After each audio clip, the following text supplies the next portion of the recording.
There are 7 former YouTubers who have been convicted of some of the most heinous crimes against humanity, and we're going to list them from the least to the most sickening crimes, starting off with the creator Omi Hellcat, who could face up to 514 years in prison for participating in one of the largest illegal TV pirating rings in history. Omi Hellcat, formerly known as Bill Carrasquillo, was often seen on social media with dozens of exotic cars and extravagant homes. However, it turned out the majority of the money was illegally earned. Because on the 20th of November 2019, federal agents raided Omi Hellcat's home, seizing multiple luxury cars, cameras, and televisions during an investigation of a 62-count federal indictment.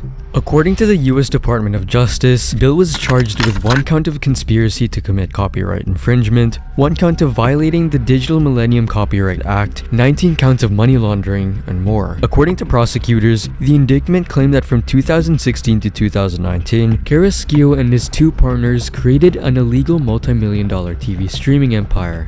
It claims his company stole and retransmitted cable signals from companies like Comcast and Verizon.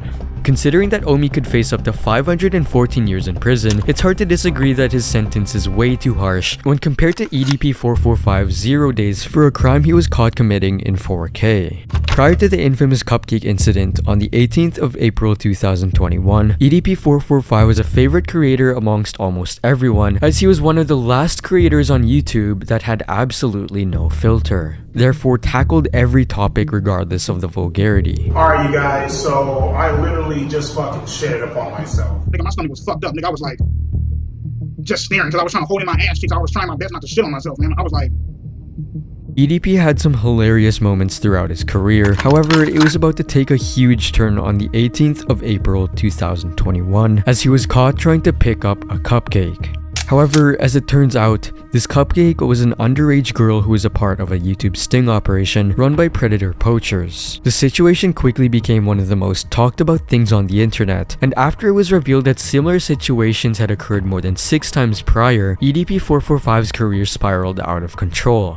Although the evidence and screenshots of the conversations were enough for us to come to a conclusion, EDP was never jailed. The EDP situation was one of the most infamous in YouTube history. However, this wasn't the first time a beloved YouTube creator turned out to be a pedophile. Mastodon was another YouTuber who was exposed to be a child predator. The channel often showcased an elderly man singing covers of popular songs, birthday karaokes, and other various content for his viewers. It's a channel that has been discussed many times for its genuinely wholesome content and relaxing atmosphere, something people needed in the midst of the pandemic. However, after it was revealed that Mastodon, whose real name is Donzel Owens Jr., was a registered sex offender, his public perception dramatically changed. A Reddit user posted a thread reading, "Sweet old man Mastodon is a recently registered sex offender and is actively silencing comments about the allegation," which was followed by 2 links to separate offender registry sites. According to the websites, Donzel was arrested on the 19th of August 2019 for a crime labeled as sexual imposition.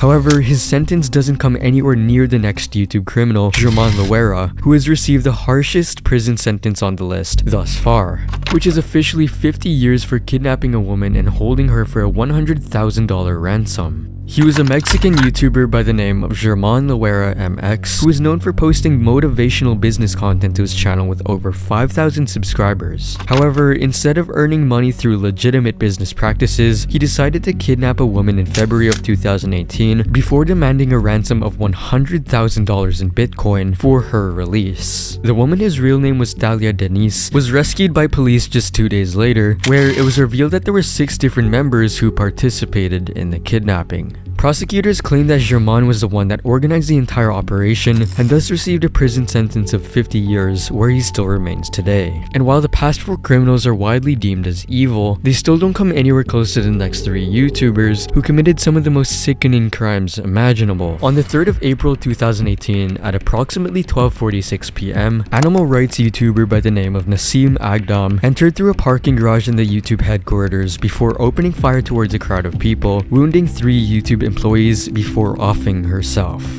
A woman opened fire at YouTube's headquarters in California, injuring at least 4 people. The shooter believed to have killed herself. Such an incident could only make you wonder, why? Well, to answer this question, we first need to outline what led up to the situation. Nasim Aghdam was an Iranian YouTuber who is known for promoting animals' rights and veganism on her YouTube channel with more than 3,000 subscribers. She often felt targeted by YouTube after they continuously demonetized her channel, preventing her from earning any money or receiving any views. New videos hardly get views, and my old videos that used to get many views, I stopped getting views.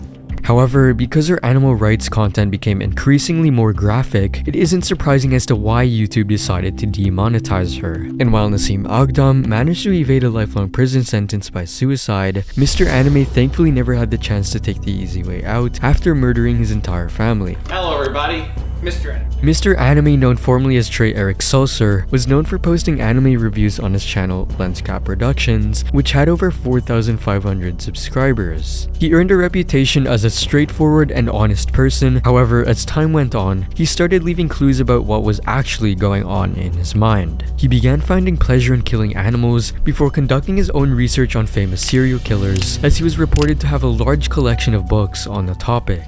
On the 20th of March 2012, Trey Sulcer lured his mother out into the garage, where he shot her in the chest at point-blank range. He entered the home and shot his brother in the head before shooting his father in the torso. Trey proceeded with his rampage by carrying weapons and 100 rounds of ammunition to the Waller High School with a mission to kill at least 70 students. However, he thankfully decided to stop the plan and returned home where he was arrested. Trey was sentenced to life in prison, where he still remains today. Elliot Rodger, also known as the Virgin Killer, is another example of a YouTube criminal who decided to commit mass murder for the most minor reason ever: getting rejected by women. Ever since I hit puberty, I've wanted girls. I've desired girls. I've been really attracted to girls.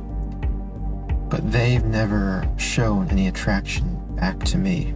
On the 23rd of May 2014, Elliot Rodger killed 6 people, injuring 14 others in a stabbing and shooting spree in California before turning the gun on himself. What makes Elliot Rodger stand out from the rest of these YouTube murderers is that his entire life has always been filled with rage and hatred towards other people. He strongly believed that he had the right to women and never understood why they always rejected him. This would ultimately become his main motivation to seek out revenge on those who wronged him. Prior to the massacre, Elliot would upload a video titled Retribution to his channel with over 7,000 subscribers, in which Rodger described feeling a sense of rejection and loneliness due to his lack of romantic relationships. The simplest reason as to why no one associated with him was because of his toxic and narcissistic behavior.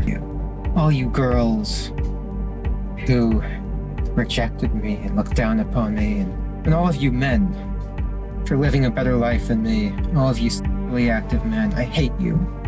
I hate all of you.